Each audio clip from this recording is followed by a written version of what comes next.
This conference will now be recorded. Estamos hoy 25 de enero del año 2021.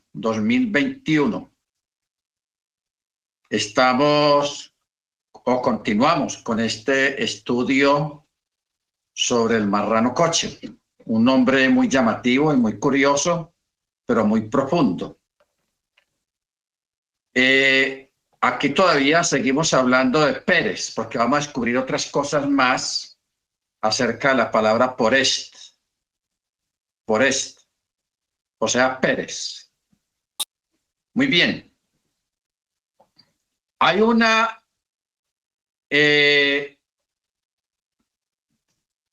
vamos a mirar esto, hermanos, de una forma muy crítica, pero también de una forma dando gracias al Eterno mentalmente en nuestro corazón, porque nos da este entendimiento, no vamos a decir revelación, porque eso siempre ha estado ahí, sino el entender las cosas realmente. Habíamos dicho de que la palabra porest o Pérez, que quiere decir el que traspasa. Ahora, generalmente no nos gustan aquellos que traspasan los cercados, porque la mayoría nos gusta ser conservadores, amantes del orden, o lo que llaman en hebreo cuadrados. O sea, encerrados en un mismo marco todos. Entonces, ¿por qué se le dio al Padre el nombre el que traspasa? Ojo, vamos a mirar esto despacio. ¿Por qué se le dio a él el que traspasa? Pérez. El Midrash dice que la razón por la que él fue llamado el que traspasa se relaciona con las palabras que dicen: de cierto te juntaré todo, oh Jacob, recogeré ciertamente el remanente de Israel y los reuniré como ovejas en un redil, como rebaño en medio de su pastura, y harán estruendo por la multitud de hombres. Y en otra parte dice: ha subido el que abre camino delante de ellos. Ojo con esto. Ha subido el que abre camino delante de ellos. Han abierto camino y pasado por la puerta y han salido por ella, y su rey ha pasado delante de ellos, y a la cabeza de ellos va Yahweh. Este texto que está en Miqueas capítulo 2 verso 3 es muy importante. Lo voy a volver a leer. Ha subido el que abre camino, o sea, pares o porest, o en castellano Pérez, el que abre camino.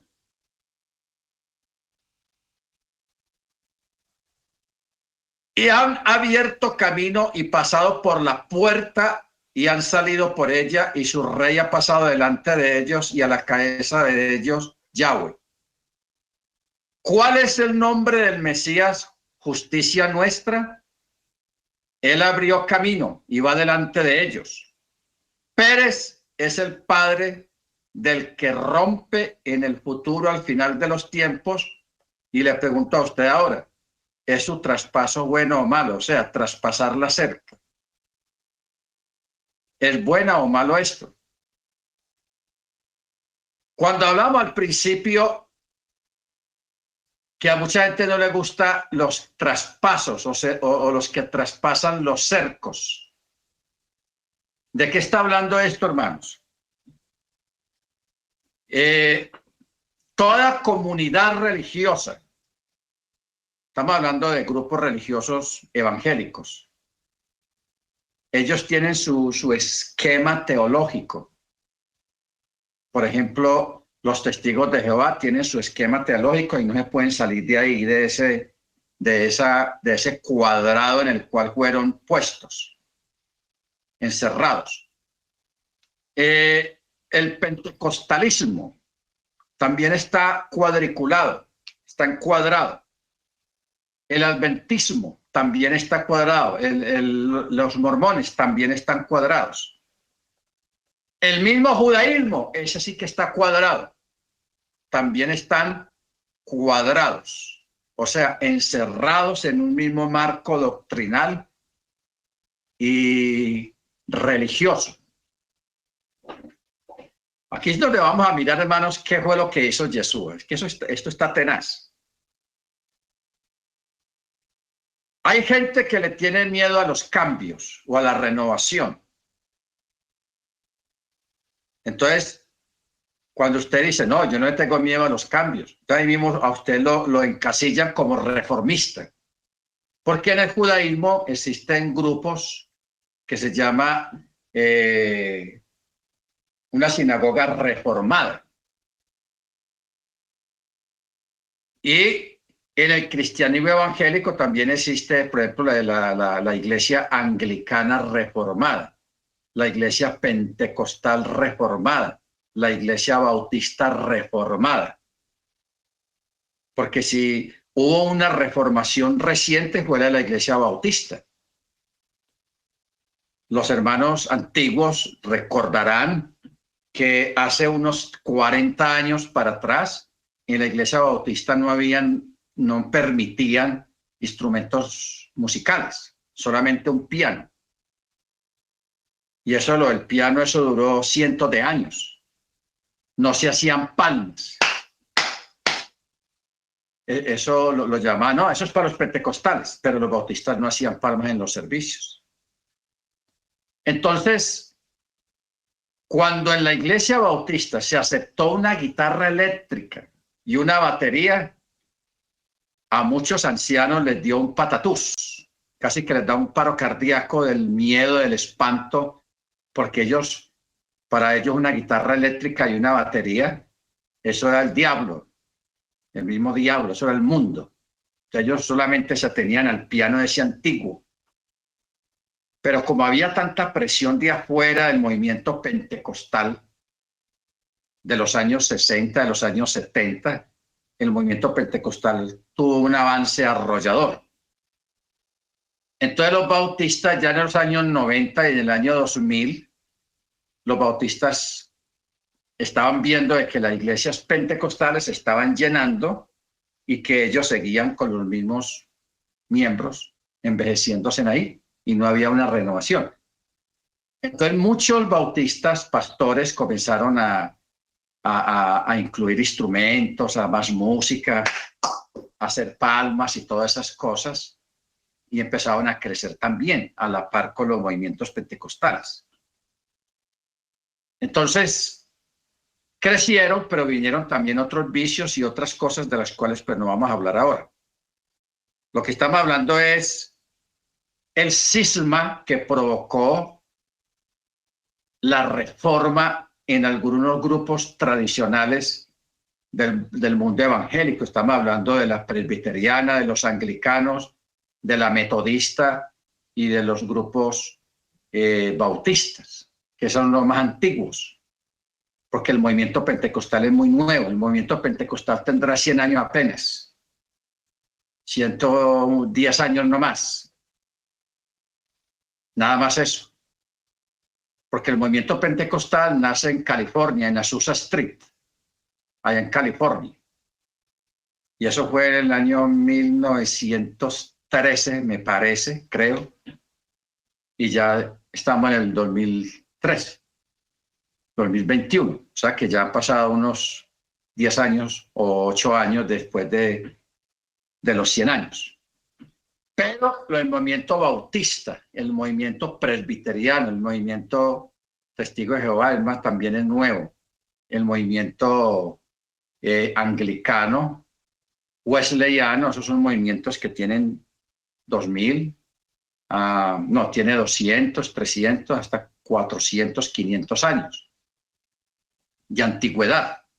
Son muy antiguos y fueron muy tradicionales. Ahora, el que rompe, el que abre camino, el que trae cambios, no solamente irá al frente de Israel, sino que además es llamado el rey. y es conocido por el nombre completo de Yahweh.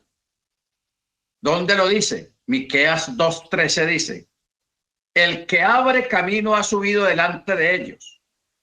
Ellos han atravesado y pasado por la puerta y saldrán por ella, y su rey ha pasado delante de ellos, y a la cabeza de ellos va Yahweh.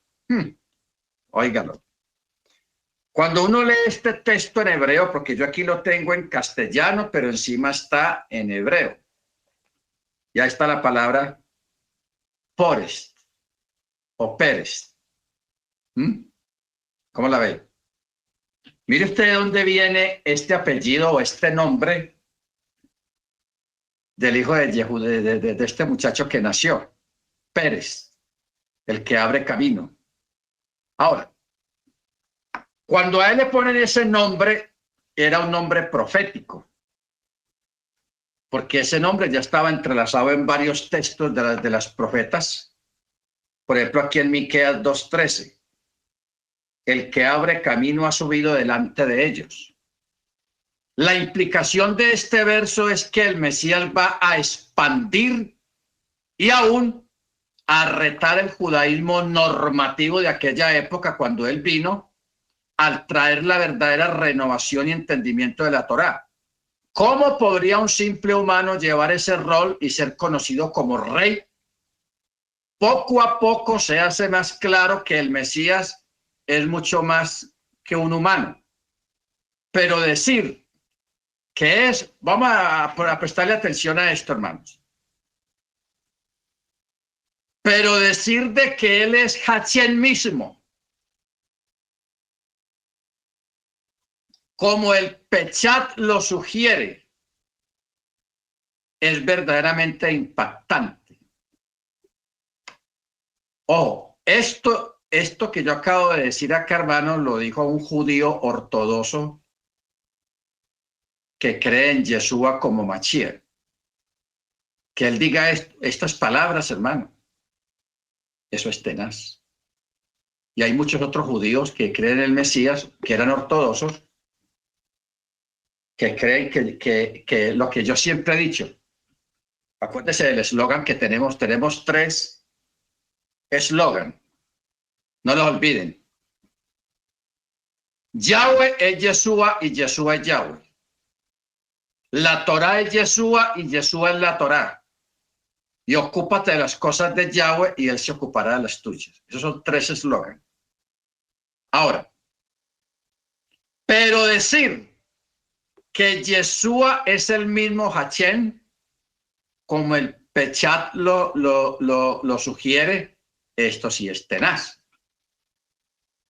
También es significativo que el que abre camino haya de ser juzgado, y como vemos en Isaías 53, 4, 6, dice que será rechazado por romper las cercas del judaísmo.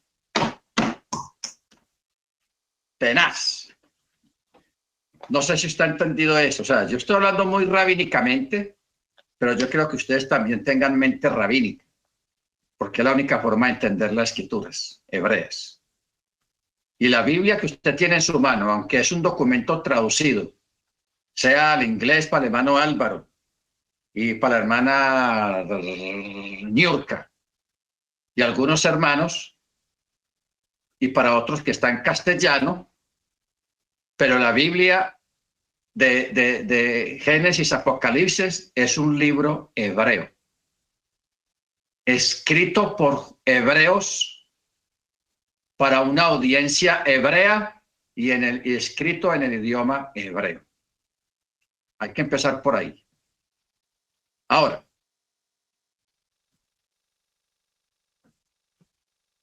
esto que dice acá, una de las cosas por las cuales Yeshua fue acusado y por tanta pelea que le pusieron los escribas, los fariseos, los saduceos, fue porque él vino y rompió las cercas, los cuadriculados que el judaísmo había creado, porque ellos crearon cercos a la Torá, y más cercos, y más cercos, y más cercos. ¿Qué son esos cercos? Los mandamientos de hombres. Que ellos decían, hay que poner mandamientos, hay que crear mandamientos para poder preservar la pureza de la Torá. Hay que crear mandamientos para poder preservar al pueblo y no se vaya a desviar.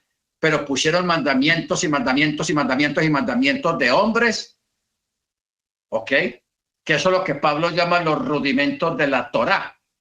De eso es que habla en Gálatas y en Efesios. Lo que pasa es que, perdón,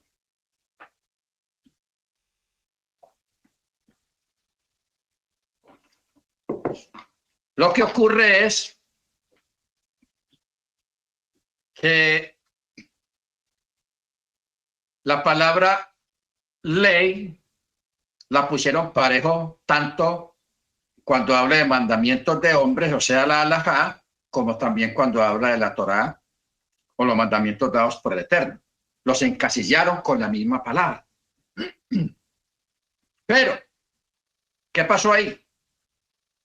Que el que no sabe y no entiende, o el que no es judío, o el que no tiene conocimiento de la Torá, él piensa que está hablando de la misma Torá, pero Pablo, primeramente Yeshua y luego Pablo, ellos vinieron y pelearon, fue en contra de los mandamientos de hombre, o sea, la halajá.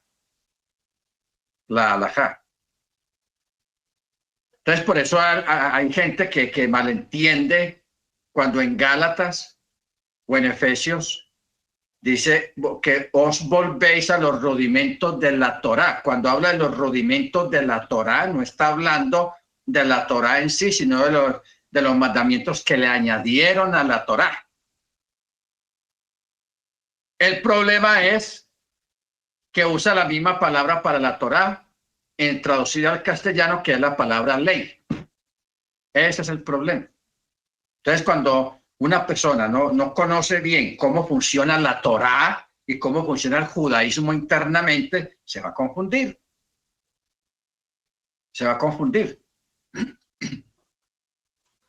Porque si yo le digo a usted, vamos a poner un ejemplo.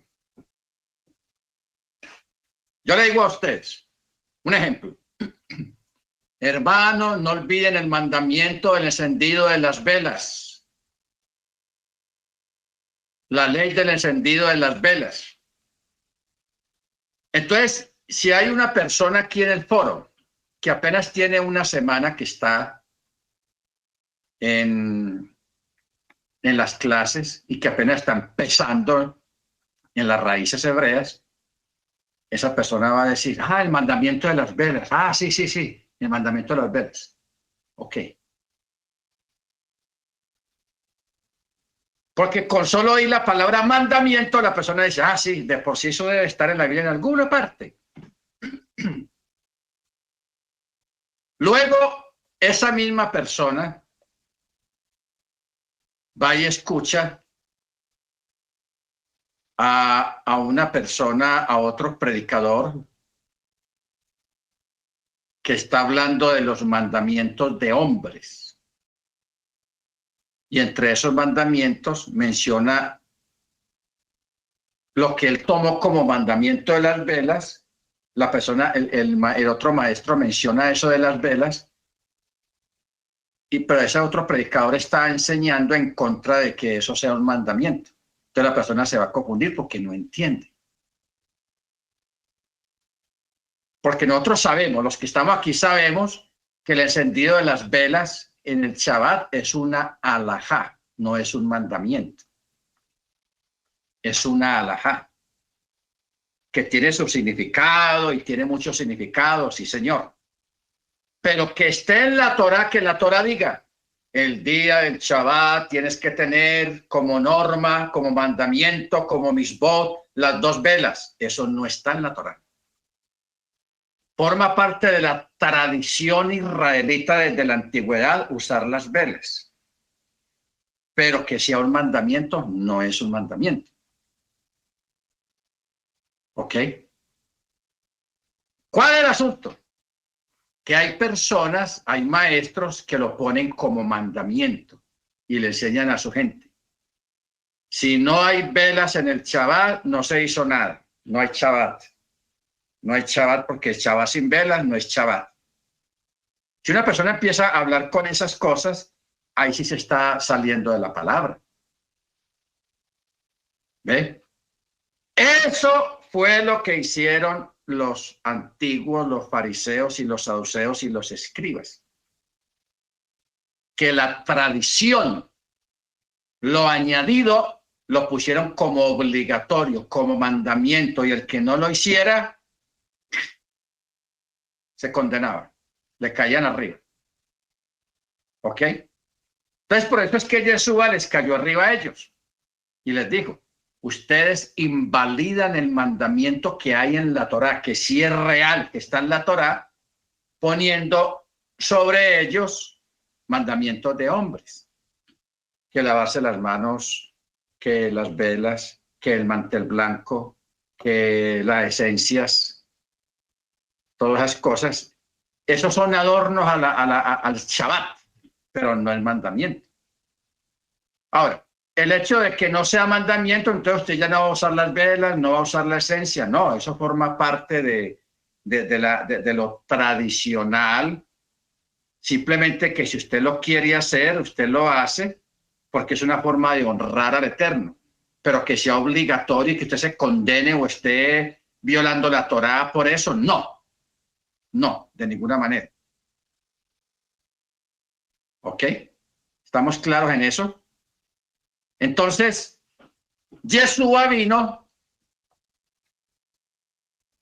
y abrió brecha. O sea, vino a desmontar los andamios, porque él encontró a los fariseos y a los saduceos y a los escribas pegándose más del andamio que del edificio que está detrás del andamio. ¿Se acuerda que la vez pasada hablamos qué es el andamio?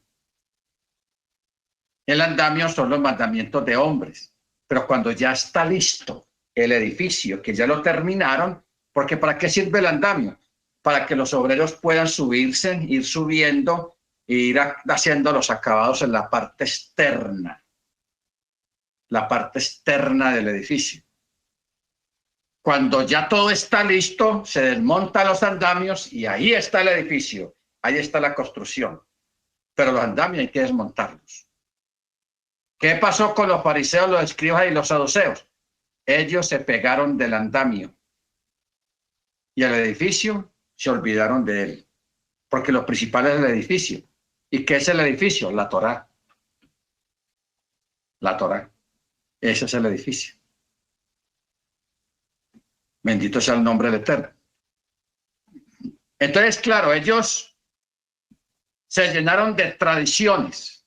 Por eso ellos le decían a Yeshua, maestro, según los ancianos, según nuestros padres, según la tradición de los ancianos, ojo con eso, según la tradición de los ancianos, tal cosa debe ser así. Ellos no decían según la Torá, no, sino según la tradición. Y así están pegados hoy en día. Todavía están en eso. ¿Qué quiere decir eso? Tiene la mente cuadriculada, están cuadriculados completamente, hermanos, en eso. Por eso es que no ven la Torá. Por eso es que el Mesías está ahí al frente de ellos y ellos no lo distinguen, no lo ven. Yeshua. Entonces, ¿qué fue lo que vino a hacer Yeshua, hermanos? Yeshua viene y él empieza a traer la Torá, a hablar más de la Torá. ¿Por qué? Porque es que Yeshua fue acusado por romper las cercas que había creado el judaísmo.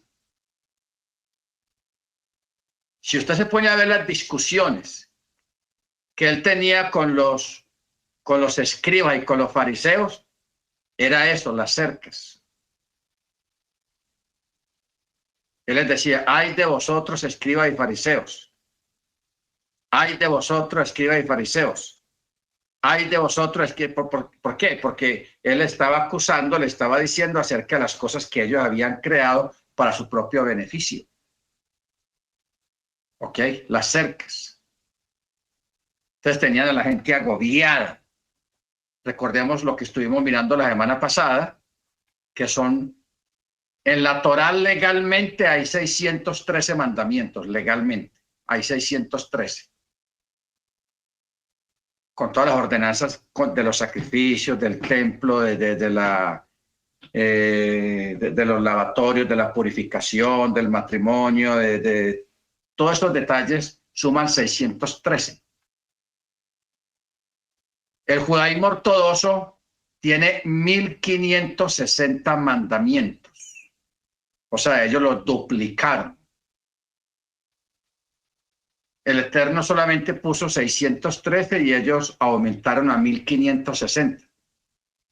O sea, ellos tienen a la gente cargada, agobiada, con tanto mandamiento, con tantas misbot creados por los hombres.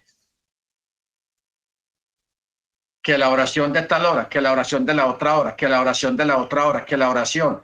Ellos tienen como 7 turnos de oraciones diarias. Y un montón de costumbres que no están en la escritura, no están, simplemente fueron creadas para cuadricular la mente religiosamente al judaísmo ortodoxo. Por eso es que Yeshua viene y discute con ellos. Ustedes que imponen cargas que ni ustedes pueden llevar. Ojo con eso. ¿Se acuerda esa palabra? Ustedes ponen cargas a la gente que ni ustedes mismos las tocan. ¿Cuál fue la discusión que leímos la semana pasada en Hechos de los Apóstoles? ¿Se acuerdan? Que es una palabra dura lo que dijo Pedro. Es una cosa dura lo que dijo Pedro. Yo creo que le damos esa palabra que hay ahí. Y en Hechos de los Apóstoles,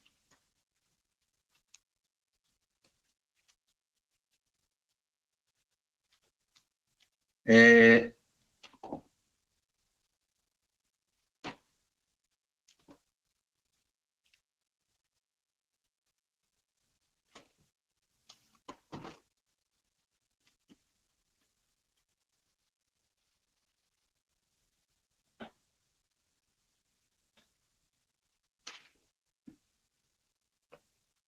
$15 de Hechos de los Apóstoles.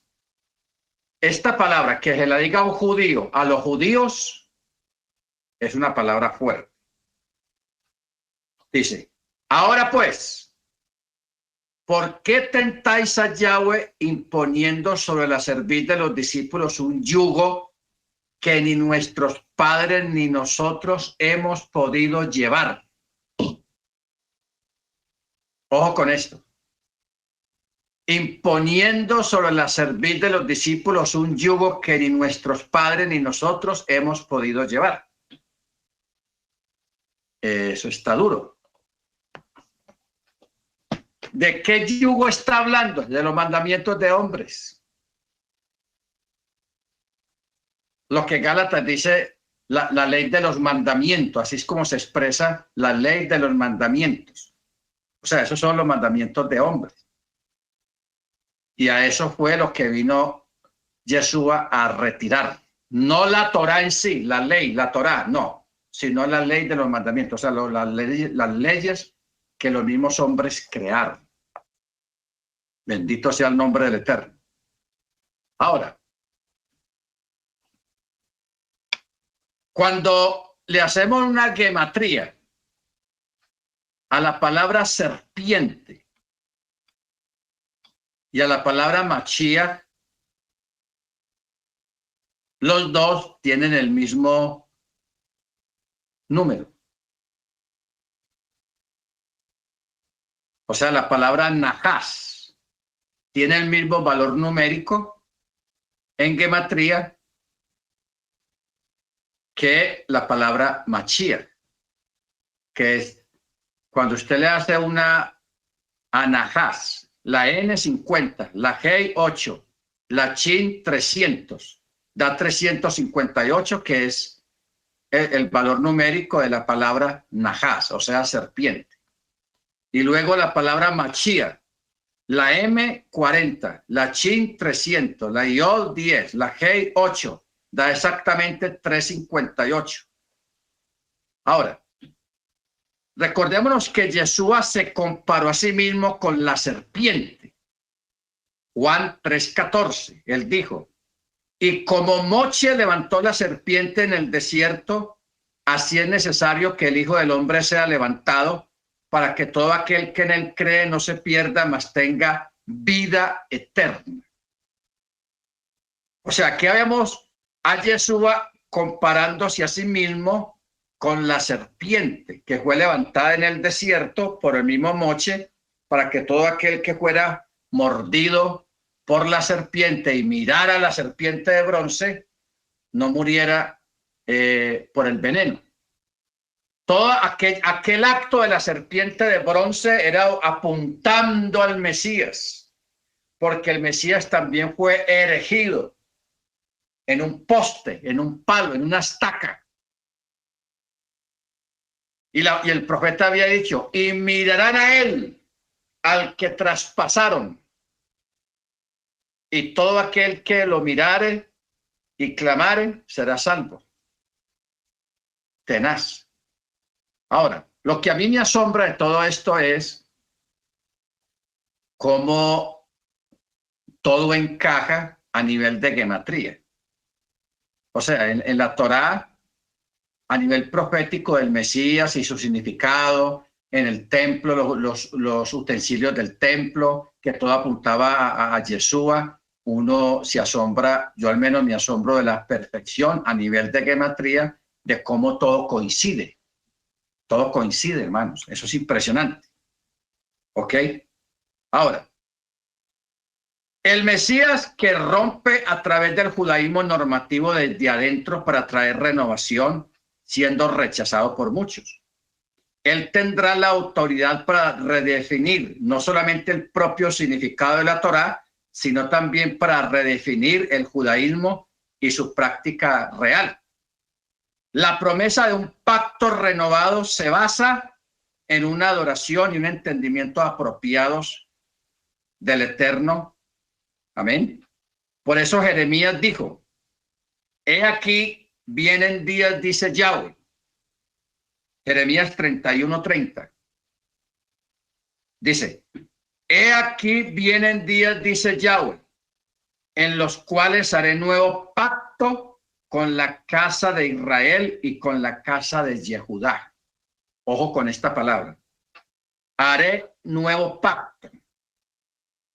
No como el pacto que hice con sus padres el día que tomé su mano para sacarlos de la tierra de Egipto, porque ese fue el primer pacto.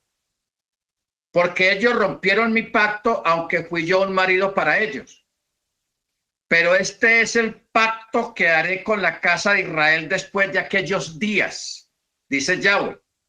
Pondré mi ley en su interior, la escribiré en su corazón, y yo seré a ellos por Yahweh, y ellos me serán por pueblo. Bueno, aquí vamos a entender algo curioso.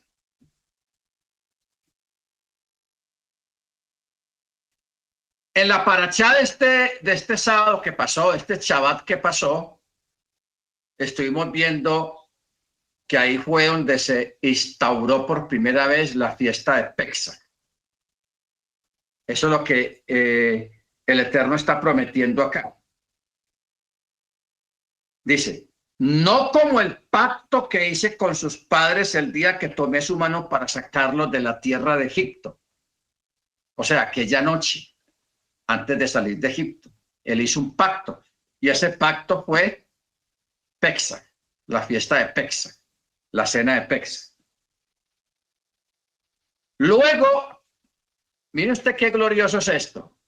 Luego Yeshua, en una fiesta de Pesaj, reunido con los discípulos, con los 12, él levanta la copa y dice, esta es la sangre del nuevo pacto, la cual es derramada por vosotros. O sea que Jesús estaba cumpliendo la profecía de Jeremías 31 cuando dice, he aquí vienen días, dice Yahweh, en los cuales haré nuevo pacto con la casa de Israel y con la casa de Yehudá. Tenaz. Por eso es que el nuevo pacto, hermanos, comienza esa noche cuando Yeshua levantó la copa y dijo, esta es la sangre del nuevo pacto, la cual es derramada por vosotros. O sea que él está cumpliendo exactamente lo que el Eterno dijo, pero mire quién está haciendo el... Vamos a aclarar esto, hermanos, porque esto aquí es pura unicidad. En el texto de Jeremías 31:30, ¿quién está hablando? Yahweh. Él dice, he aquí vienen días, dice Yahweh, en los cuales haré nuevo pacto con la casa de Israel y la casa de Yehudá. Luego Yeshua, en la cena de Pesach, él levanta la copa y dice, esta es la sangre del nuevo pacto. ¿Y quién está diciendo eso? Yeshua. ¿Y quién es Yeshua? ¿Y quién dijo que hará un nuevo pacto? Yahweh. ¿Y qué es lo que nosotros creemos y dice la Escritura? Que Yahweh es Yeshua y Yeshua es Yahweh. Amén. Lejaim. Ahora,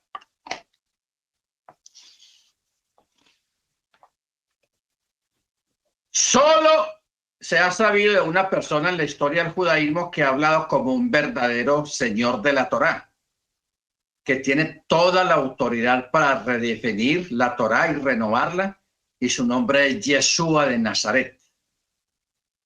En el contexto de estas reveladoras explicaciones rabínicas, es mucho más sencillo entender las palabras de Yeshua como declaró el Porest, o sea, el que abre camino. Ahora,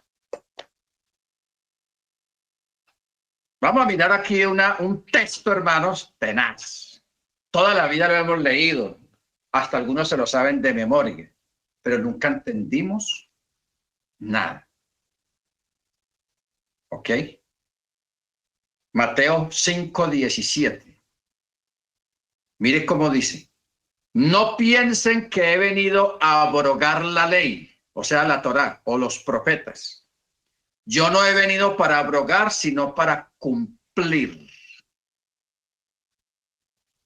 Pero de cierto les digo que hasta que pasen el cielo y la tierra, ni una iota, ni una tilde pasará de la Torá, hasta que todo se haya cumplido.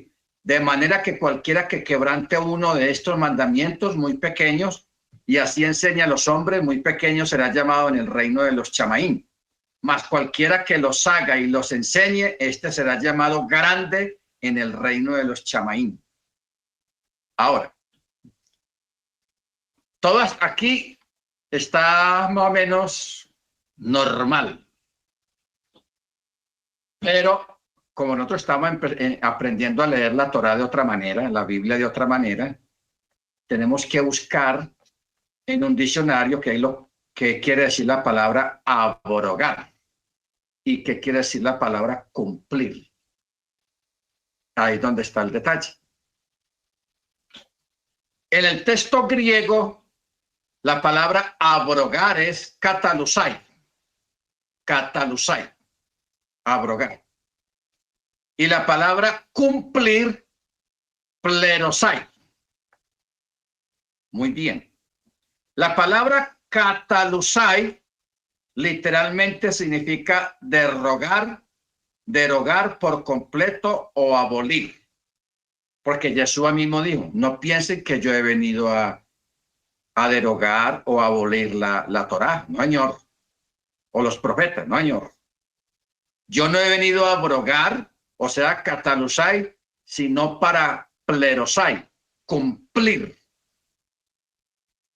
Cumplir. Ahora, la palabra plerosai, Mire lo que significa. Completar o ampliar su autoridad. O en hebreo, lemalot. Lemalot. No pensemos que Yeshua solamente vino a guardar Torah y ya, que eso es cumplir. No, no, no, no, no. Él vino a completar la Torah. ¿Qué es completar en qué sentido? Él vino a completar, a poner, como se dice, los puntos sobre las íes en lo que realmente es la interpretación de la Torah, porque él vino e interpretó la Torah. En algunos puntos sí coincidió con los escribas y los fariseos, pero en otros no. Ellos habían inventado la interpretación del mandamiento. Entonces, Yeshua vino y les dijo, tal cosa es así, este mandamiento es así, esto significa esto significa esto. Como dije hace un momento, en algunas cosas sí coincidía con ellos, pero en otras no. Por eso era que ellos se ponían bravos con él, se disgustaban con él, le ponían pelea. ¿Ok? Ustedes recuerdan que yo les he dicho mucho de que el Mateo capítulo 5, capítulo 6, capítulo 7 y parte del 8 es una sola sección. Y eso ahí, que fue en el monte, eso es Yeshua estaba legislando la Torá, o sea, repitiendo un Sinaí. Por eso fue en un monte, con mucha gente ahí, porque ahí en el monte había tanta gente que ahí fue donde él hizo la multiplicación de los panes y los peces. ¿Ok? Que en otro estudio vamos a mirar por qué habían 3 panes y 2 peces nomás. ¿Qué significa 3 y 2? Ahí hay otro rollo ahí tenaz. Pero bueno, no nos vamos a meter en eso ahora. O sea, todas las cosas, así sean triviales, que están escritas en la Tanakh, tienen un significado tenaz. Ahí no hay nada de relleno, que no, pongamos esto aquí ahí para que no se pierda ese espacio. No, no. Todo tiene un propósito. Baruch Hashem. Ahora,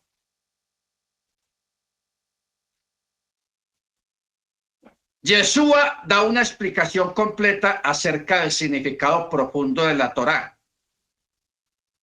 Al decir, la letra es importante, pero lo que tenemos que mirar ahora es el espíritu de la Torá. Ojo con esto, el espíritu de la Torá. Hay gente que se va mucho por la letra. Y Pablo dijo, la letra mata, mas el espíritu ¿qué? Vivifica. Ahora sí entendemos qué es lo que Pablo estaba diciendo ahí. La letra mata y el espíritu vivifica. O sea, la Torá, parte de la Torá fue creada para acusar al hombre y condenar al hombre por los pecados. Pero el espíritu de la Torá es la que vivifica. Por eso se dijo, el primer hombre, alma viviente, y el postrer hombre, que es Yeshua, espíritu vivificante. Espíritu vivificante. O sea, Yeshua cumplió la profecía de Jeremías acerca del por esto. O sea, el que abre brecha al declarar que él romperá dentro del judaísmo normativo las normas y las reglas de hombres que ellos crearon para dar una correcta interpretación de la Torá, ya que él mismo es el Señor de la Torá. Ojo, él es el Señor de la Torá. También es importante entender las palabras de Yeshua como el que rompe cuando él dice, ni una yod y ni una tilde pasará de la Torá.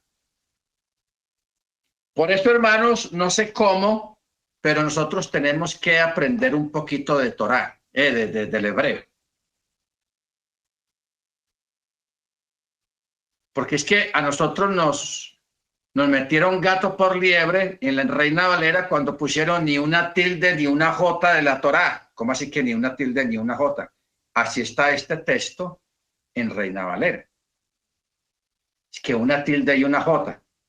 Primero, en el hebreo no existen las tildes. Empezando por ahí.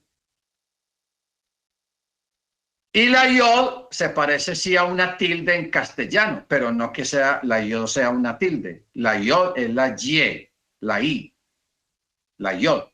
Entonces, el texto real, él dice, porque de cierto les digo que hasta que pasen el cielo y la tierra, ni una yod y ni una hei pasará de la Torá hasta que todo se haya cumplido.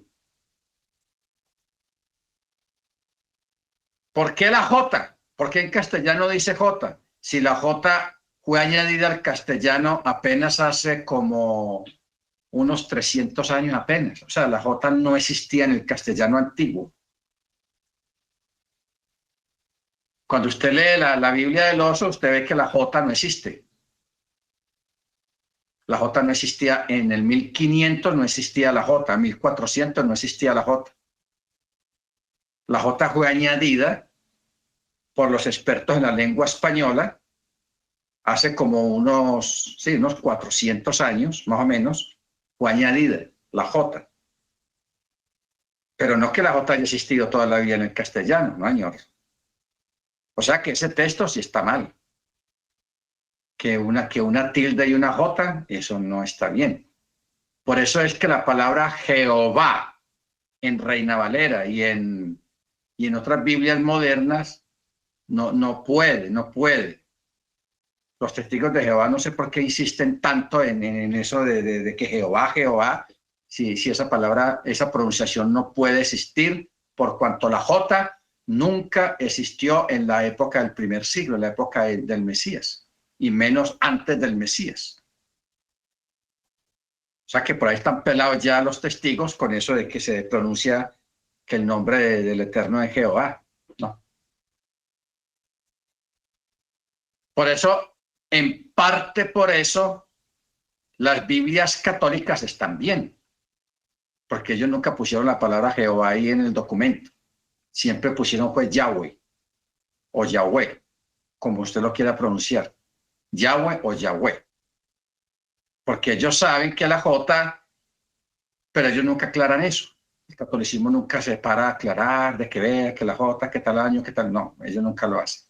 Ellos dejan que la gente se embolate ahí con esas cosas y se pongan a pelear por eso, pero no es así. Ahora,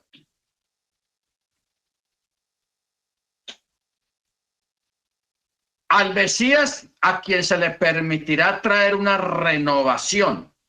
Por eso es que usted ve algunos rabinos o morot, o sea, maestros de raíces hebreas, que ellos a veces, cuando hablan del Nuevo Testamento,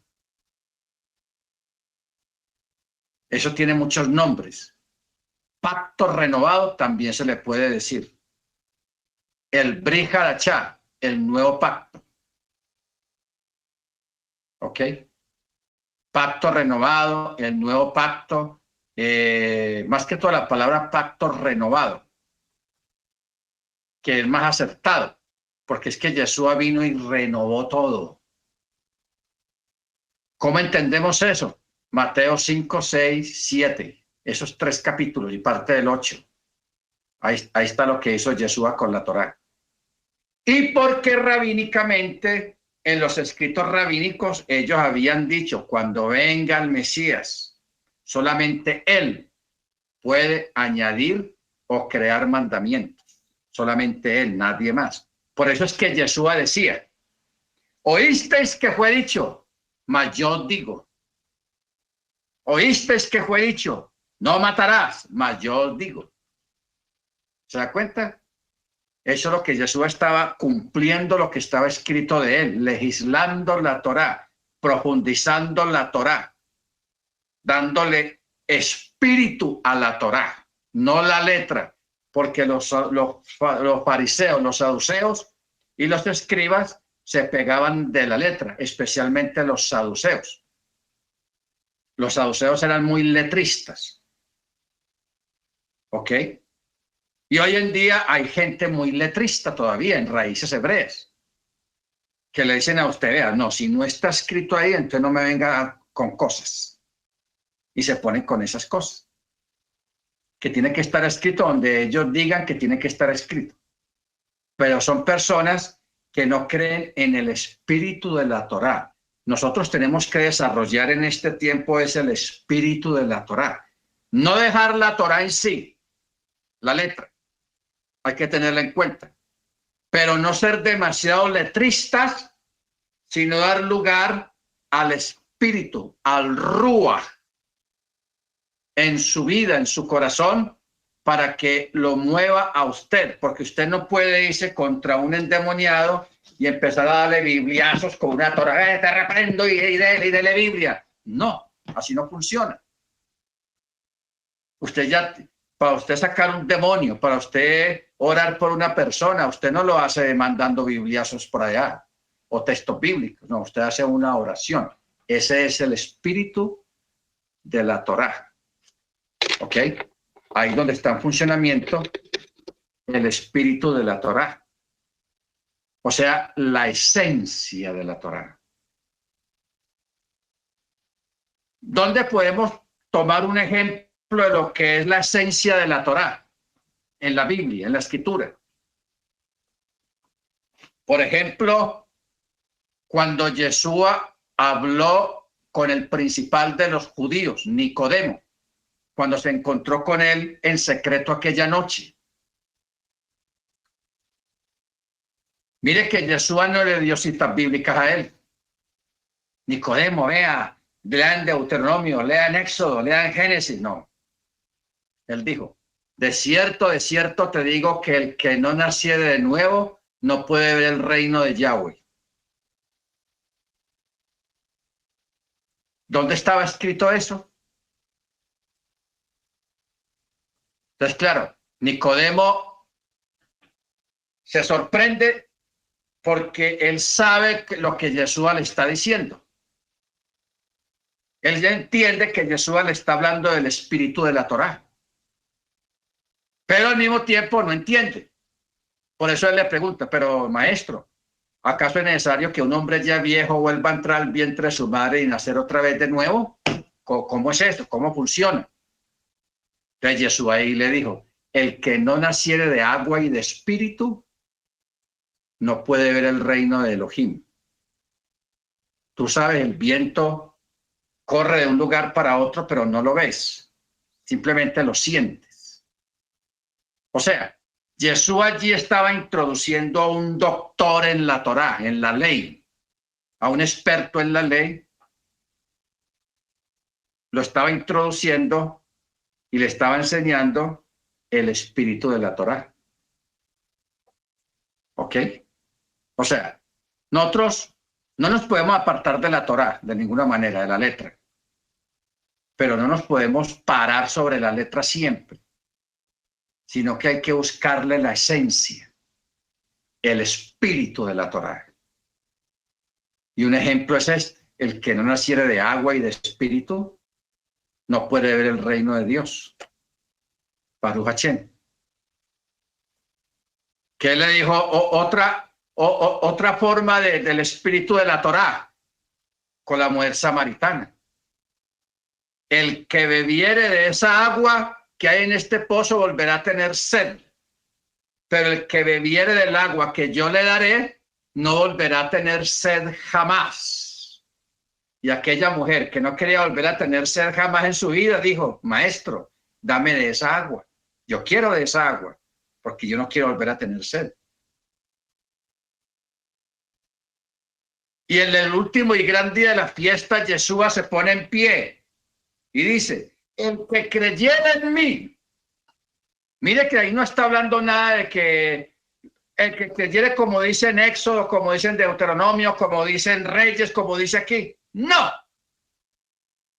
Él solamente dice, el que creyere en mí conforme a las Escrituras, en su interior correrán ríos de aguas vivas.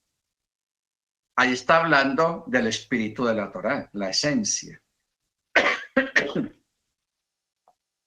Porque quiero ganamos, hermanos, con saber Torá y Torá y Torá y no tener una vida espiritual saludable, no tener llenura del espíritu, no discernir entre lo bueno y lo malo, no discernir las cosas del espíritu, no hacemos nada. ¿Ok? De eso es que Yeshua está hablando. ¿Ok? Baruch Hashem. En aquel tiempo iba Yeshua por los sembrados en Shabbat y sus discípulos tuvieron hambre y comenzaron a arrancar espigas y a comer. Viéndolo los fariseos, dijeron, ay, mira, he aquí tus discípulos hacen lo que no es lícito hacer en Shabbat. Pero él les dijo, ¿no han leído lo que hizo David cuando él y los que con él estaban tuvieron hambre? ¿Cómo entró en el templo, a la casa de Yahweh, él y sus compañeros, y comieron los panes de la proposición, que no les era lícito comer, sino solamente a los sacerdotes? ¿O no han leído en la Torá, como dicen Shabbat los sacerdotes en el templo, profanan el Shabbat y son sin culpa? Pues les digo, alguien mayor que el templo está aquí.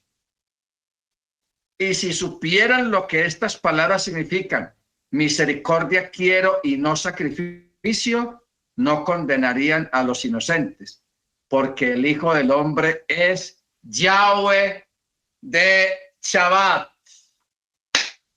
Hermanos, pura unicidad. Porque el Hijo del Hombre es Yahweh del Shabbat. O sea, es el Señor del Shabbat. Ahora, usted me va a preguntar, vamos a entrarnos en este texto. Mire usted la forma tan diferente como estamos leyendo la Biblia. Ya lo estamos viendo bajo un contexto de la Torá, del rabinismo y de las costumbres de esa época, tan diferente como antes. Antes nos daban alguna explicación superficial y sígale para adelante. No, aquí estamos parando y explicando por qué Yeshua dijo tal palabra, para qué lo dijo, cómo lo dijo y cuándo lo dijo. Primera pregunta. ¿O no han leído en la ley cómo en Shabbat los sacerdotes en el templo profanan el Shabbat y son sin culpa? Y usted me puede preguntar, bueno, ¿y en qué forma los sacerdotes profanaban el Shabbat? Porque los sacerdotes en Shabbat trabajaban. En Shabbat los que se encargaban de las lámparas tenían que seguir con su turno de las lámparas. Los que estaban a cargo de los panes, de hacer los panes, tenían que estar en eso. De los sacrificios tenían que estar en eso. Mientras el pueblo afuera del templo no podían hacer absolutamente nada, los sacerdotes estaban normalmente laborando dentro del templo. Y por eso Jesús aquí les dijo, ellos profanan el Shabbat y son sin culpa. ¿Ok? Entonces,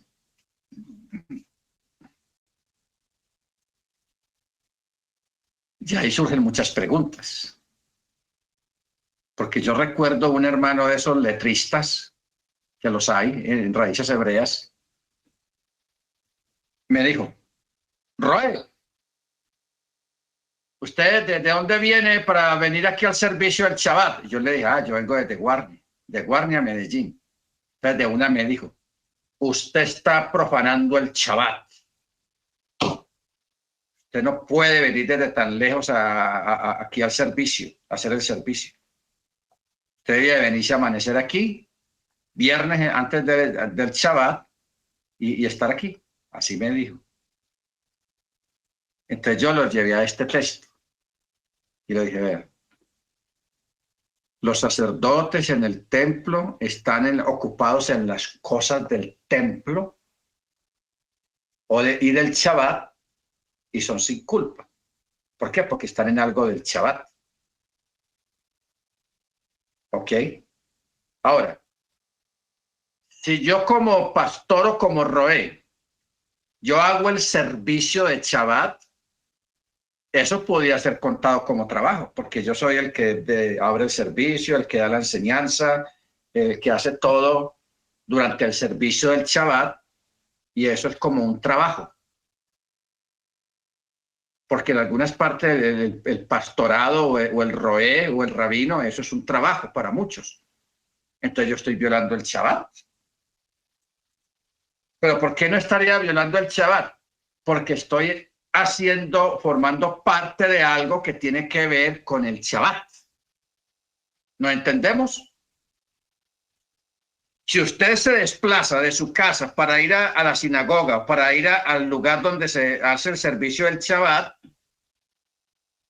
usted estaría pecando, técnicamente. Pero como usted está ocupado y está desplazándose en algo que tiene que ver con el Shabbat, usted no está pecando. Eso es lo que Jesús está acá. Porque ¿cuál fue el problema? Que los judíos ortodoxos crearon mandamientos acerca del Shabbat, de que no se puede caminar tal distancia, no se puede hacer tal cosa en el Shabbat, no se puede, no, puros no en el Shabbat. El Shabbat tiene 36 normativas de cosas que no se pueden hacer en Shabbat. 36, más o menos. ¿Ok? Pero eso lo crearon fueron los ortodoxos, los rabinos ortodoxos, creando cercos. Bendito el Eterno. Ahora, esto que Yeshua dijo que esto es grave. Cuando Yeshua dijo que David y sus que iban con él casi estaban para morirse de hambre y se les alumbró el bombillo, como diríamos hoy en día. O sea, a David se le alumbró el bombillo. No, pues allá en el templo, los panes de la proposición. ¿Cómo hacemos? Y se fueron para allá porque Yeshua mismo les dijo, comieron los panes de la proposición que no les era lícito comer, sino solamente a los sacerdotes.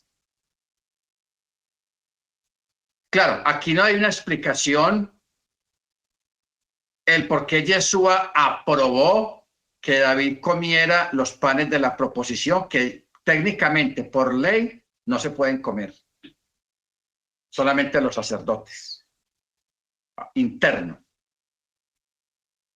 Pero a quien ya fuera a tocar a los panes, no. Aquí no está la explicación, pero en otra parte hay un contexto rabínico y tradicional donde dice que se puede profanar el Shabbat o profanar algo sagrado si se trata de salvar la vida de una persona. ¿Ok? El hermano Daguito no está aquí. No está. El doctor. Bueno. Debe estar trabajando ahora. La vez pasada, hace tiempo, el año pasado, pusimos como ejemplo al hermano Daguito y a la esposa que son médicos. El hermano Daguito, él habló con su empresa, con sus empleadores, sus patrones, y él les dijo, yo guardo Shabbat. Si ustedes quieren que yo trabaje con ustedes, me dan los sábados. A partir del viernes, mediodía, el domingo yo les trabajo a ustedes lo que quieran, pero el sábado no. Y ellos le dijeron, listo. Entonces no nos vamos a molestar el sábado para nada. Pero ¿qué pasa? Vamos a poner un ejemplo. Él vive en Bogotá. Y vamos a suponer que en Bogotá haya un apagón. Se fue la luz, los semáforos se fueron. Y cerquita donde está Daguito, a 10 cuadras, ¡pum! Un accidente tenaz. Unos carros, ¡pam!, que se dieron unos carros ahí, heridos, y no hay forma de que llegue una ambulancia porque todos los semáforos están colapsados. Y es Shabbat, mediodía de Shabbat, a las 12 del día. Y los patrones, uy, ¿cómo hacemos? Ve, hay una emergencia ya a 10 cuadras. ¿Será que llamamos a don Dago, al doctor Dago? Los llamamos. Entonces ellos, algunos dicen, llámelo, que eso se está muriendo esa gente, hay muchos heridos ahí, le lo llaman. Doctor Dago, qué pena llamarlo a usted en este día, vea, es que acaba de ocurrir un accidente en tal y tal dirección, vimos por el mapa que eso está a 10 cuadras de donde usted vive, no, qué pena, hombre, nosotros sabemos que usted nos dijo que no podía los sábados trabajar, pero es que es una emergencia, no hay forma de llegar una ambulancias allá, no hay un médico y esa gente nos va a morir. ¿Usted cree que pudiera ir? Entonces, Daguito, que él conoce esta legislación, él dice, no, yo voy con mi esposa, vamos los dos, listo, gracias, doctor Dago, y ahí mismo él arranca para allá y le salva la vida a las personas que hay que atender ahí, porque es cosa de un accidente donde hay heridos y los minutos cuentan. Entonces el hermano Daguito está allá curando y salvando, dando oxígeno por aquí, por allá, ayudando y salvando vidas con la esposa. Y llega el hermanito criticón y lo llama a saludarlo. Mano Dago, Daguito, ¿cómo está? Bien, hermano, bien, bien. Aquí que estamos en un accidente que estamos aquí ayudando a unos heridos. ¿Cómo, hermano? Pero hoy es chaval, ¿cómo le ocurre? ¿Se da cuenta? Entonces, el hermano que lo llama, él no sabe la situación, ni conoce la legislación. Y de pronto no ha entendido bien esto que dijo Yeshua. ¿Cómo entró en la casa de Yahweh, al templo? Él y sus compañeros comieron los panes de la proposición que no les era permitido comer, sino solo a los sacerdotes. Y a David no lo mataron por eso. O sea, si lo hubiera hecho otra persona por otra causa, de una lo pasan a espada, porque eso está prohibido, tocar los panes de la proposición, porque eso es del Eterno. Pero como se trataba de salvar la vida de David y los hombres que iban con él, porque ya estaban en la última,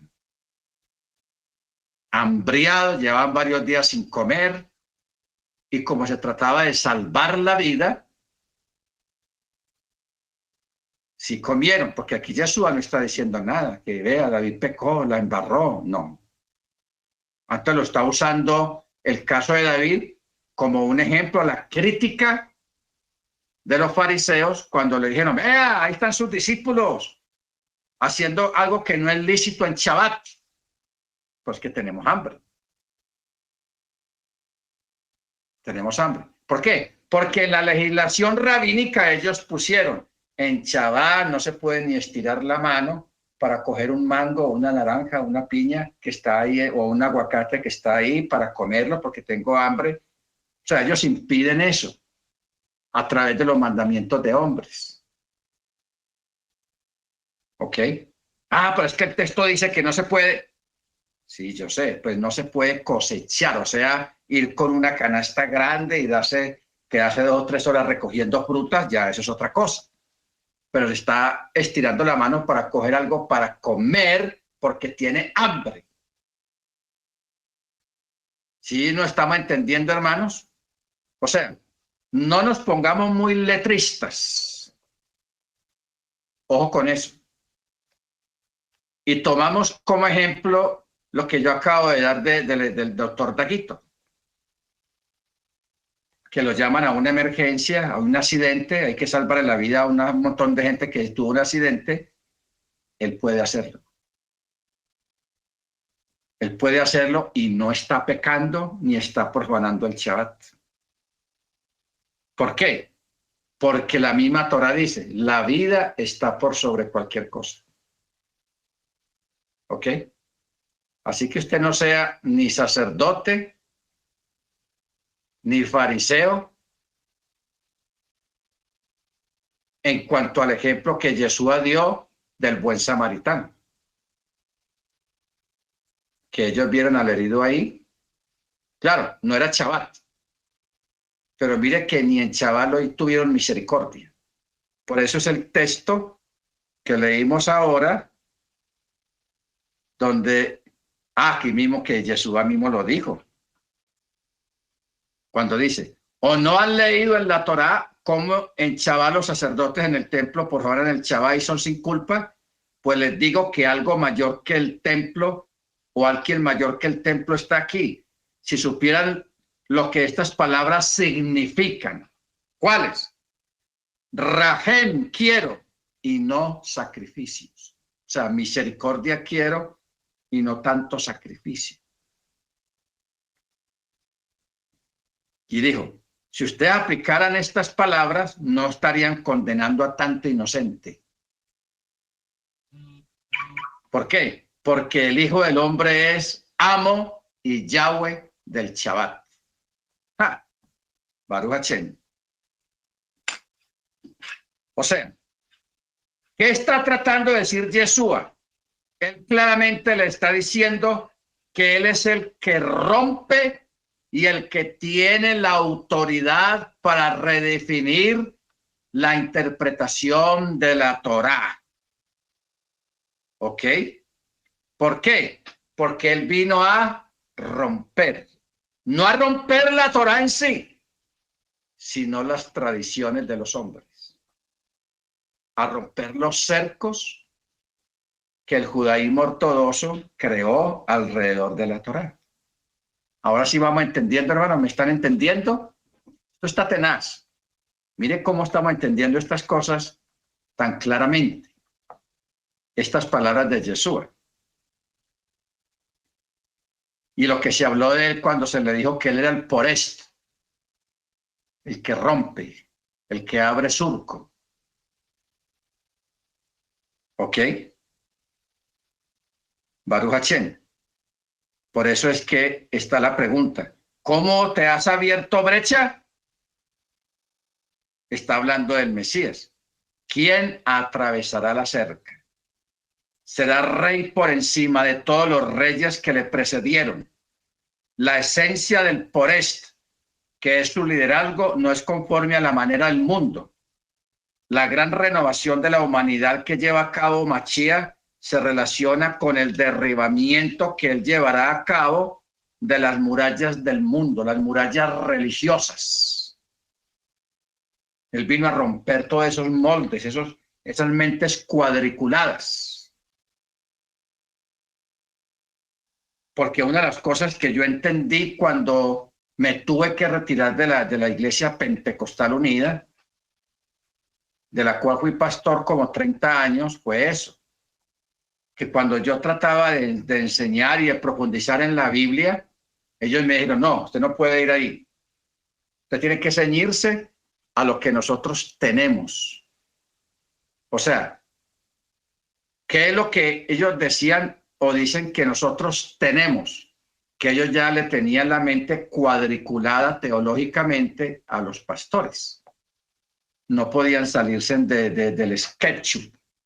No podían salirse de ahí, de la norma, de la enseñanza establecida. No podían ir más allá, ni profundizar, ni nada, sino de ahí.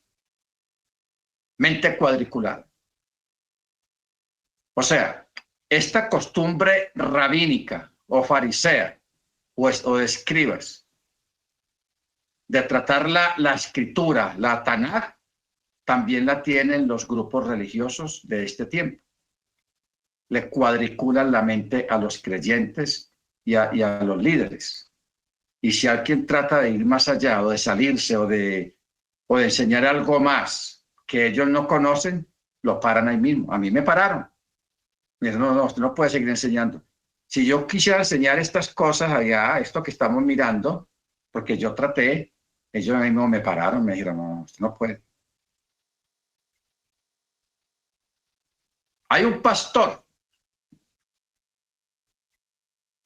que es un anciano, una persona muy importante todavía allá en la iglesia pentecostal. Él estuvo de misionero en Londres. Y de Londres le tocaba administrar un grupito que la pentecostal tenía en Israel. Él viajaba mucho a Israel, de Londres a Israel, que estaba cerquita. Entonces, en esos viajes, claro, él fue a Israel y aprendió muchas cosas, vio muchas cosas, se le abrieron los ojos en muchas cosas. Él se consiguió su talí, se consiguió esta chofar, y algunas cosas judías de allá y aprendió muchas cosas. Entonces, cuando él ya terminó su tiempo, su ciclo allá como misionero en Londres, ya él lo mandaron para acá, para Colombia, y lo establecieron en una congregación aquí. Entonces, cuando él llega a esa congregación, él quiere enseñar todas esas cosas que aprendió allá en Israel, que el shofar, que el talí, todo eso. Y cuando la congregación feliz porque estaban aprendiendo mucho. Pero alguien de ahí le avisó a los oficiales. Vea, el hermano está enseñando estas cosas y tal. Muy bueno, claro, porque no está enseñando nada malo, la Biblia. Entonces, ¿qué pasó? Los oficiales, la Junta Nacional los reúne y le dice, hermano, nos informaron de que usted está enseñando esto, esto y esto y esto. Usted está saliéndose de nuestra cuadriculada, de los cuadriculados que tenemos nosotros, llamémoslo así, y lo pusieron a escoger. Si usted sigue enseñando esas cosas, hermano, va a tener que entregar. Entonces, el hermano, ¿qué hizo? Lo que dice Pablo y lo que dijo Yeshua. Amó más el mundo, porque él más bien prefirió guardar en un baúl el chofar, guardar en un escaparate por allá bien guardadito el talit y otras cosas que hace calladito y seguir enseñando lo que a él le dijeron que debían enseñar. Y allá está.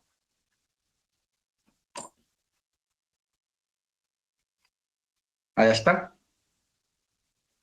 Ya él dará cuenta delante del Eterno porque se sometió a los hombres y no a Yahweh. Yo sí, de una, me voy para afuera, renuncié y me salí, me retiré de allá, pedí la baja oficialmente y aquí estamos. ¿Ok? Baruch Hashem. Ahora, el punto de esta asombrosa explicación de esto del Evangelio de Mateo 12, de los sacerdotes y de los panes con David,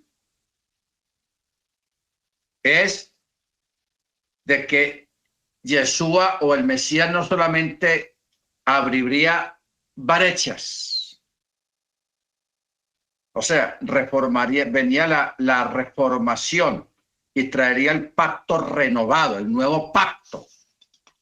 No olvide, cuando Yeshua levanta la copa, él dice, esta es la sangre del nuevo pacto, la cual es derramada por vosotros. Pacto renovado. ¿Ok? Pacto renovado. Sino que también él conectaría el cielo y la tierra, ya que no hay límites para el reino. ¿Ok? Bendito sea el nombre del Eterno. Ahora, bueno, vámonos para Isaías 44:6. Esto es pura unicidad. Isaías 44:6. Dice, mire bien quién lo dice. Ojo con esto.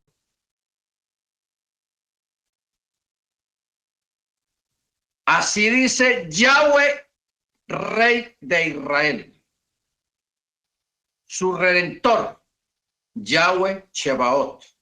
Ojo, ¿quién está hablando? Yahweh, quien también es el Redentor de Israel y que también es Yahweh de los ejércitos. Aquí hay 4 títulos. Yahweh, el Rey de Israel, el Redentor y Yahweh de los ejércitos. Y luego dice el 5º título y dice, yo soy el primero y yo soy el último y fuera de mí no hay Elohim. Fuera de mí no hay Elohim. No lo hay. No hay otro. Ojo. Luego ahí mismo en el verso 24 dice, así dice Yahweh tu Redentor, Ya aquí no dice el Redentor, sino tu Redentor. El que te formó desde el vientre. Yo soy Yahweh, el creador de todas las cosas. Yo solo extendí los cielos, asenté la tierra por mí mismo. ¿Quién está hablando acá? Yahweh. Bueno. Luego, cuando nos vamos para el libro de Apocalipsis, capítulo 1, verso 17. Todo este capítulo 1 está hablando de Yeshua. Por ejemplo, en el verso 5 empieza diciendo: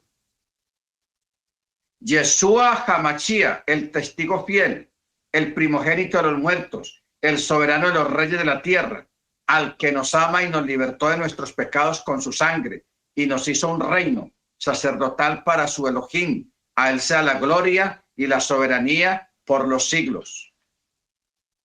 Luego, en el verso 17, que es el mismo Yeshua, Juan dice: cuando lo vi, caí como muerto a sus pies, pero él puso su poder sobre mí diciendo: no temas, yo soy el primero y el último. ¿Y qué fue lo que acabamos de leer allá en Isaías? ¿Qué dijo Yahweh? Yo soy el primero y el último. Yo soy el primero y el último. Isaías 44.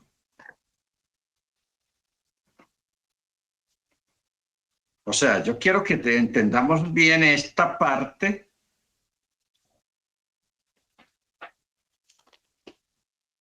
Isaías 44:6. Así dice Yahweh, Rey de Israel, su Redentor, Yahweh Chebaot: yo soy el primero, yo soy el último, y fuera de mí no hay Dios, no hay otro, no hay un Elohim. Luego viene Yeshua y dice: no temas, yo soy el primero y el postrero, el último, el que vive aunque estuvo muerto, pero he aquí que vivo por los siglos de los siglos y tengo las llaves de la muerte y el Hades.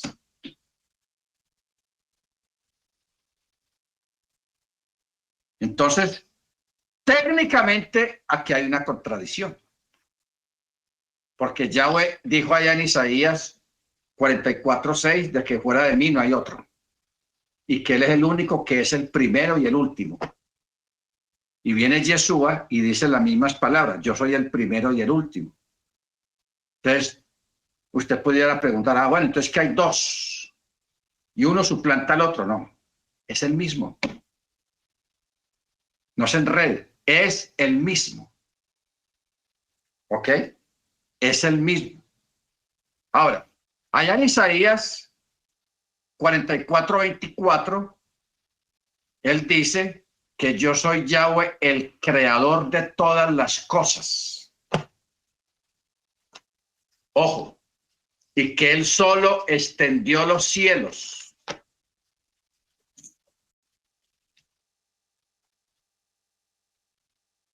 Y si nos vamos para Juan, capítulo 1,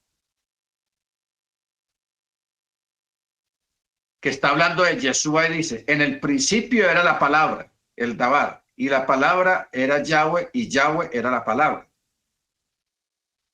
Verso 3 dice: y todas las cosas por él fueron hechas, y sin él nada de lo que ha sido hecho fue hecho. Entonces aquí, aparentemente, técnicamente, tenemos dos creadores. Yahweh, Isaías 44:24, que dice: yo soy Yahweh, creador de todas las cosas. Y aquí en varios textos, en el Brit Hadashah, en el Nuevo Testamento, dicen que Yeshua es el creador de todas las cosas. Y aquí en el verso 3 de Juan 1, él dice: todas las cosas por él fueron hechas. y sin él nada de lo que ha sido hecho fue hecho. Entonces, el que no tiene el espíritu de la Torá se va a confundir y va a decir, entonces hay dos creadores. Entonces hay dos yo soy, primero y el último. Entonces hay dos yo soy. No, es el mismo. Es el mismo, hermanos. ¿Ok? Es el mismo. Y para entender que es el mismo, hay que ir al espíritu de la Torá. Si no vamos al espíritu de la Torá, si no tenemos el espíritu de la Torá en nuestras vidas y nos vamos a la letra, nos volvemos letristas, no va a haber entendimiento de la palabra. No hay entendimiento. ¿Ok? Sea su nombre. Ahora, hay unos cuantos puntos fundamentales que observar del escrito alágico que creó Rambam en lo que se refiere a la identidad del rey. Inicialmente Rambam, o sea, Maimónides, sustenta por completo el hecho de que Yahweh es el único rey. Sí, señor. Y al llamarlo Señor Elohim, nuestro rey del mundo. Sin embargo, también en el Birkat Amazon, él se refiere al rey Mesías, que el Mesías también, o que el Mesías es el rey de Israel. Entonces, hermanos, si Yahweh es el único rey y el Mesías es el rey, entonces tenemos dos reyes. Si Pablo en las mismas despedidas de sus cartas, él dice, al único rey soberano, rey de reyes, señor de señores, a él sea la gloria sempiterna por los siglos de los siglos. Y está hablando de Yeshua Hamashia, el Mesías. ¿Y quién está diciendo estas palabras de despedida en sus cartas? Pablo. ¿Y qué era lo que Pablo tenía en su corazón?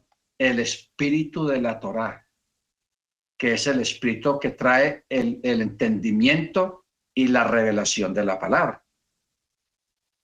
Porque si una persona no tiene el espíritu de la Torá y se vuelve letrista y empieza a hacer comparaciones, no, pero es que ve, aquí dice, aquí dice, entonces ¿con cuál nos quedamos? Una persona que no tenga el espíritu de la Torá se confunde. ¿Por qué? Porque se está ciñendo a una aparente contradicción del texto. ¿Ok? Aparente contradicción. Porque hay gente que se dedica a eso, a buscarle pelo blanco a gato negro. O sea, a buscarle errores a la escritura. Y la escritura no tiene errores. La escritura tiene errores. Y hay lugares, yo conozco 7 versículos que aparentemente son errores. Y a ojo de pájaro sí se ve como si fuera un error, una contradicción. Pero cuando usted escudriña bien y se va al espíritu. Ahora, cuando yo hablo del espíritu de la Torá, no estoy hablando de que espiritualicemos todo y creamos todo espiritualmente y porque tiene que ser así. No, tampoco. Cuando hablo del espíritu de la Torá es hablar de escudriñar la escritura. Escudriñar.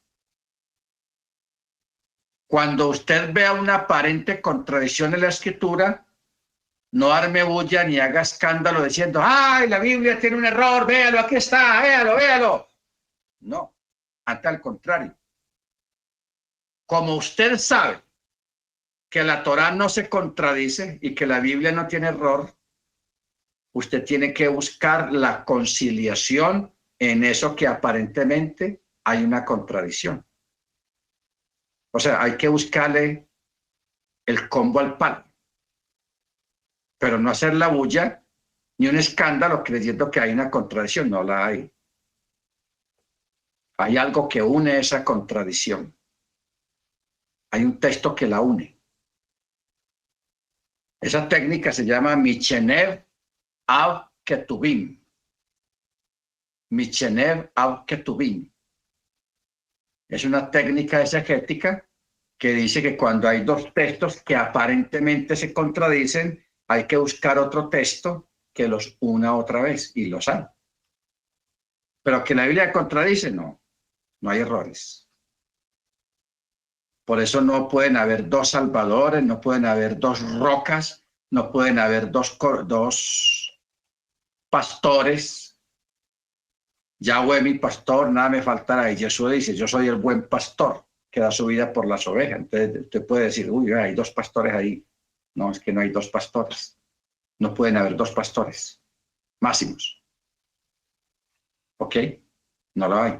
Hay que buscar los textos que unen, sirven de puente para unir esos dos textos aparentemente contradictorios. ¿Estamos? Baruch Hashem. Ahora, Zacarías 14:17.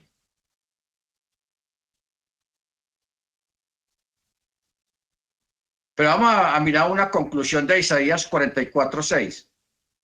Está claramente basado en este entendimiento que Isaías 44:6 no solamente habla del Eterno, sino también se refiere a Yeshua, el Mesías, quien es parte de Hashem, quien es parte del Eterno, o quien es el Eterno. Por ejemplo, ¿cómo conciliamos esto para afirmar y decir que Isaías 44:6 habla de Yahweh, el Eterno, pero también habla del Rey Mesías, quien es Yeshua, y que también es Hashem? ¿Cómo uniríamos esa afirmación? Evangelio de Juan. ¿Cuánto tiempo hace que estoy con vosotros, Felipe, y no me has conocido? El que me ha visto a mí, ha visto al Padre. ¿No crees que yo soy en el Padre y el Padre en mí? Mire qué palabras tan poderosas de Yeshua. ¿No crees que yo soy? Él dijo exactamente las palabras que Yahweh le dijo a Moche. Dile a los ancianos en Egipto, yo soy, te ha enviado. Hayá, Hacher, Hayá. Yo soy el que soy, te ha enviado. Por eso Yeshua dijo correctamente las palabras y en varias partes lo dijo. ¿No crees que yo soy el que soy en el Padre y el Padre en mí? El que me ha visto a mí, ha visto al Padre. Ojo, entonces, ese texto conciliaría la parte rabínica, la explicación rabínica de Isaías 44:6. ¿Ok? Baruch Hashem. Bueno, ahora sí, Zacarías, vamos a terminar con esta parte, Zacarías 14:17. La escritura declara, verdaderamente soy yo quien ha establecido mi rey sobre Sión, mi santo monte. Este es el Mesías a quien se adorará como está escrito. Adorar al rey, Yahweh Chebaot, Yahweh de los ejércitos. A ver, vamos a Zacarías 14:17.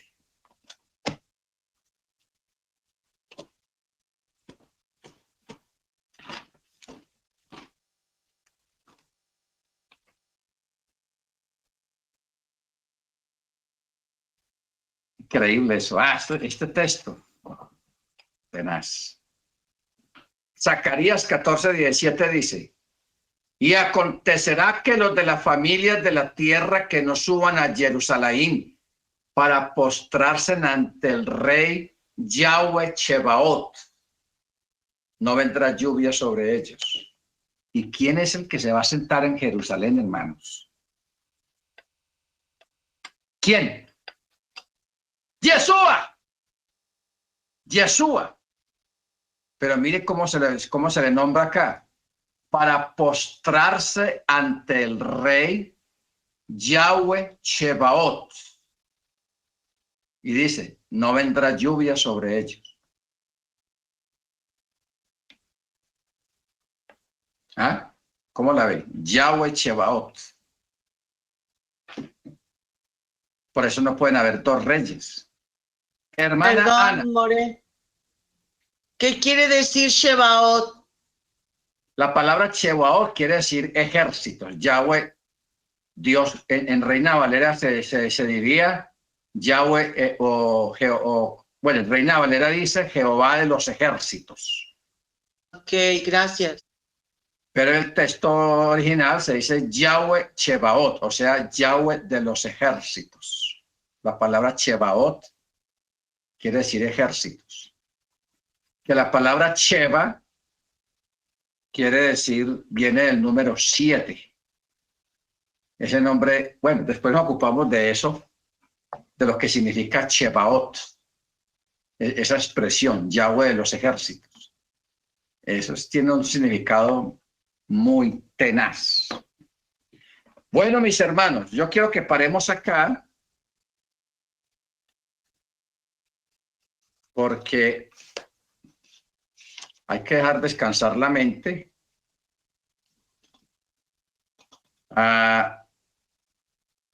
Porque ya el miércoles vamos a entrar. Yo pensé que lo íbamos a tener, incluso tenía aquí el estudio listo sobre camino, verdad y vida. Derech, Emet, Hay. Camino, verdad y vida. Que eso está desde el antiguo pacto. La palabra Emet. Verdaderamente yo soy quien ha establecido mi rey sobre Sión, mi santo monte. Este es Machía, a quien se adorará como está escrito. Adorar al rey Yahweh de los ejércitos, Yahweh Chebaot. Amén. Muy bien, hermanos, vamos a parar acá. Vamos a parar acá y vamos a orar, vamos a darle gracias al Eterno por... This conference is no longer being recorded.